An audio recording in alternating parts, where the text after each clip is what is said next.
Shang, the cost of order. The museum was quiet, filled with the scent of old dust and bronze. Mei Fang stood before a massive warring state's chariot, its wheels frozen in time. As she reached out to touch the cold metal, a strange warmth pulsed through the bronze. The museum walls began to dissolve into swirls of black ink and golden light. The chariot was no longer a display. It was breathing.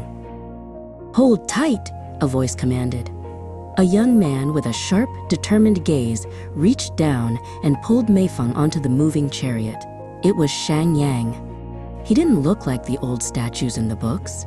He looked barely older than a student, dressed in the crisp robes of a scholar. Together, they raced away from the modern world, hurtling toward a land of fire and rising dust. They arrived in a bustling marketplace, but it was not the peaceful history Mei Fang expected. Shang watched the scene with a pained expression. Merchants cheated each other, and soldiers bullied the weak. "The world is in chaos," he whispered to Mei Fang. "The old ways of the Zhou dynasty are crumbling. Without a clear set of rules, the strong will always devour the small. I want to build a world where the law is the only master." Shang first sought to bring his vision to the kingdom of Wei. He spent long nights hunched over bamboo scrolls, but the officials there only laughed. "You are too young," an official named Liang told him, tossing aside Shang proposals. Shang realized that those comfortable in their power feared the change that true talent brought. He knew he had to find a ruler who was as desperate for order as he was. "We are going west," Shang told Mei Fang.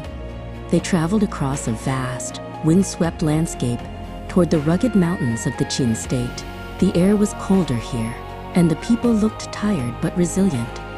Qin was a state at the edge of the world, ignored by others and hungry for a way to survive. Shang looked at the horizon with hope. Here, he could finally plant the seeds of his new system. In the grand palace of Qin, Shang faced Duke Xiao. He didn't speak of ancient myths or flowery poetry. Instead, he spoke of strength, agriculture, and the power of a state that moved as one. The Duke, weary of being weak, listened intently. In that hall, a pact was formed. Shang would have the power to change everything, provided he could make Qin the strongest nation under heaven. To make the people believe in the new laws, Shang placed a heavy wooden pole at the south gate of the city. He promised a fortune in gold to anyone who moved it to the north gate. The crowd was skeptical until a commoner named Yi stepped forward. When Yi moved the pole and Shang actually paid him the gold, the city gasped. The message was clear. In the new Qin, the law would always keep its word. The reforms began. Every household was registered, and everyone was held accountable for their neighbor. Shang worked tirelessly with scribes like Zi to record every new rule. Farmers were rewarded for every extra grain of rice, and soldiers gained rank by their bravery on the field, not by their family names. Mei Fang saw a new kind of energy in the people, a drive to succeed through hard work and discipline.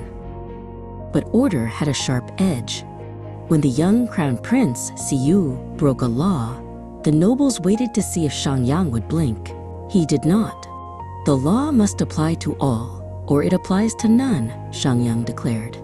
Since the prince could not be physically punished, Shang ordered the punishment of Siyu's tutors instead.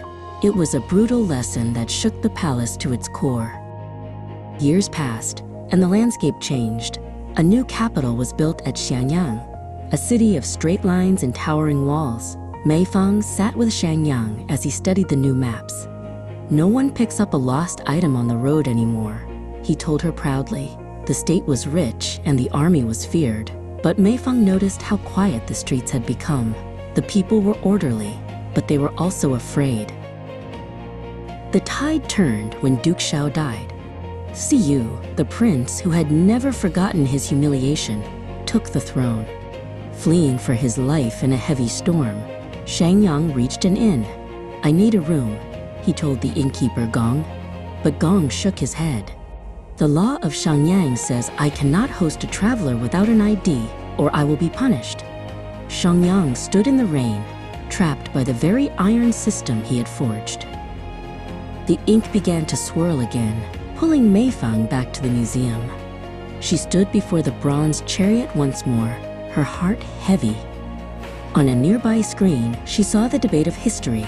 Some called Shang a visionary who laid the foundation for a great empire, while others called him a tyrant. She realized that order was a powerful tool, but one that could cut the hand that held it. The law remains. A phantom voice echoed, but the cost is always paid.